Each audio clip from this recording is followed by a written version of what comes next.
उत्तर प्रदेश की सरकार जहां पर डबल इंजन सरकार बोलती है, आज महंगाई चरम सीमा पर है, बेरोजगारी चरम सीमा पर है और अन्याय भी हम लोगों ने देखा है वो चरम सीमा पर है। अगर मैं हरदोई की घटनाओं का ही अगर पढ़ूं, एक बहुत मोटी फाइल है हमारे पास कि हरदोई में कितनी घटनाएं हुई हैं, कभी बेटियों के साथ, कभी महिलाओं के साथ, कभी लूट की घटना, कभी किसी तरह की हत्या जिसमें न्याय नहीं मिल पा रहा है लोगों को। और अभी हाल में आपने देवरिया जैसी घटना देखी जहां पर सरकार की नाकामी की वजह से इतनी बड़ी घटना हो गई। सरकार के अधिकारी और सरकार के लोग अगर समय पर एक्शन लेते और जिम्मेदार अधिकारी अगर जिम्मेदारी से काम करते तो शायद देवरिया ऐसी घटना उत्तर प्रदेश में नहीं होती।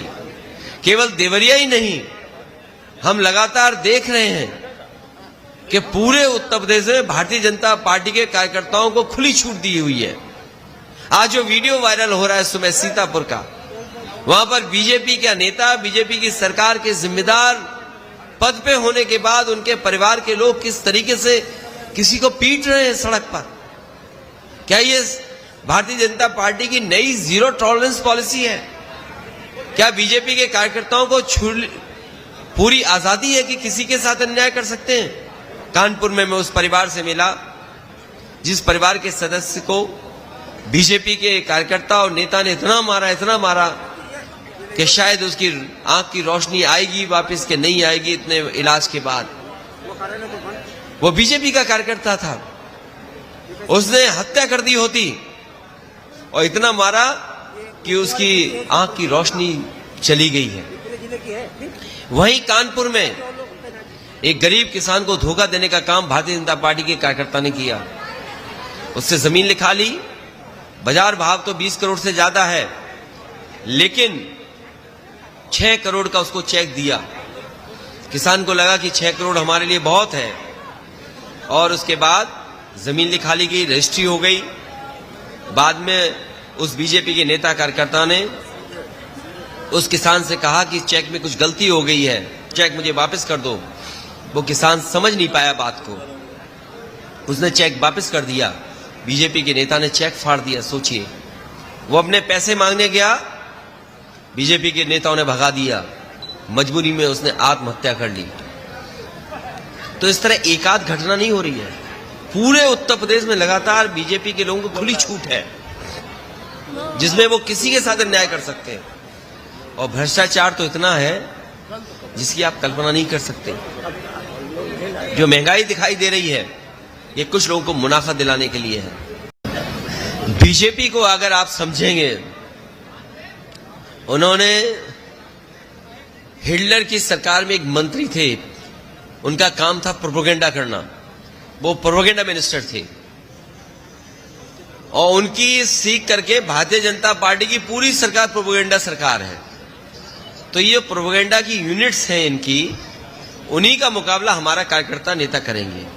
वोट बढ़ाने से लेकर के वोट डलवाने तक की हम लोग जानकारी कार्यकर्ताओं को दे रहे हैं। इसीलिए ये रैली नहीं की, ज्यादा भीड़ की व्यवस्था नहीं की, केवल जिम्मेदार कार्यकर्ता और पदाधिकारी आ जाएं जिससे उनको कुछ जानकारी दे सके। मोदी जी अभी से ही गारंटी ले रहे हैं, वो कह रहे हैं 24 में हमारी वापसी होगी, जिसका उद्घाटन हम करते हैं उसका शिलान्यास करते हैं, उसका उद्घाटन भी हम ही करेंगे। ये नहीं बताया कि दूसरे के कामों का भी उद्घाटन करते हैं, केवल शिलान्यास नहीं करते हैं, दूसरे के योजनाओं का उद्घाटन भी करते हैं। अगर आप किसी उद्घाटन की बात कर रहे हो तो कई ऐसे प्रोजेक्ट थे जो समाजवादियों ने शुरू किए थे, वो अभी तो पूरे नहीं हुए, और जो पूरे हो गए थे समाजवादी सरकार में उसका उद्घाटन हो गया था, उसका उद्घाटन किया इन्होंने। आप बताइए, हरदोई में ये 4 लेन सड़कें बननी चाहिए थी, लखनऊ से 4 लेन, क्या 4 लेन सड़क बन गई? शाहबाद वाली जो शाहजहांपुर को जोड़ती है समाजवादियों की देन है। रोजा प्लांट कारखाना जो लगा है, बिजली दे रहा है, वो समाजवादियों की देन है। इस जिले में हमारे नेता कार्यकर्ता जानते होंगे, सबसे ज्यादा सब स्टेशन अगर किसी ने बनाने का काम किया तो समाजवादियों ने बनाया। और वही नहीं, जो समाजवादियों ने काम दिए थे वो आज भी अधूरे पूरे नहीं हो पाए। गंगा पे पुल, जो कुसुमखोर को कन्नौज से जोड़ता है वो समाजवादियों की देन है। बताओ भाजपाइयों ने कोई गंगा पे पुल एक बनाया हो तो बता दो। संडीला में पेप्सी का सबसे बड़ा प्लांट लगा है, वो देश का नहीं, आपके साउथ ईस्ट एशिया का सबसे बड़ा पेप्सी का प्लांट है वो। तो वो किसकी देन है?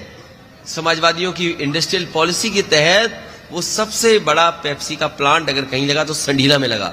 न केवल वो लगा बल्कि टेंडरी को सुविधा देने के लिए और कारखाने भी समाजवादी ने लगाए।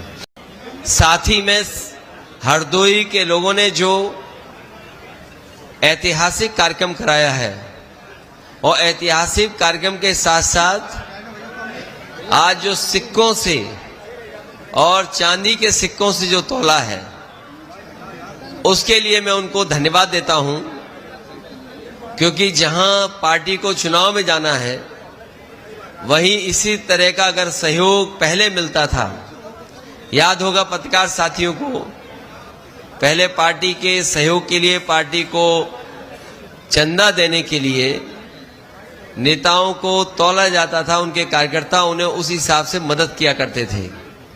ये पुरानी परंपरा हरदोई के संगठन के लोगों ने शुरू की, मैं उनको बहुत बहुत धन्यवाद और बधाई देता हूं। जहां तक चुनाव का सवाल है, ये शिविर लगातार समाजवादी पार्टी के चल रहे हैं।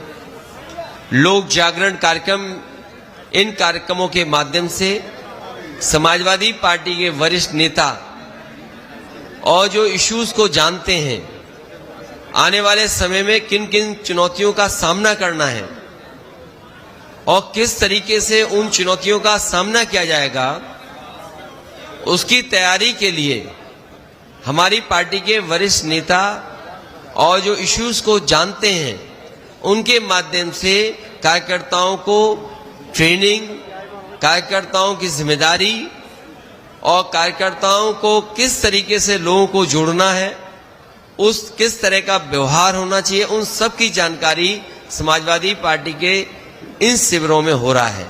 मुझे उम्मीद है कि 24 के चुनाव में हरदोई से परिणाम अलग होंगे और इस बार समाजवादी पार्टी के ऐतिहासिक जीत होगी हरदोई से, और हरदोई के ही जिले में जो और दूसरी लोकसभा आती है मिश्रिक, उसमें भी।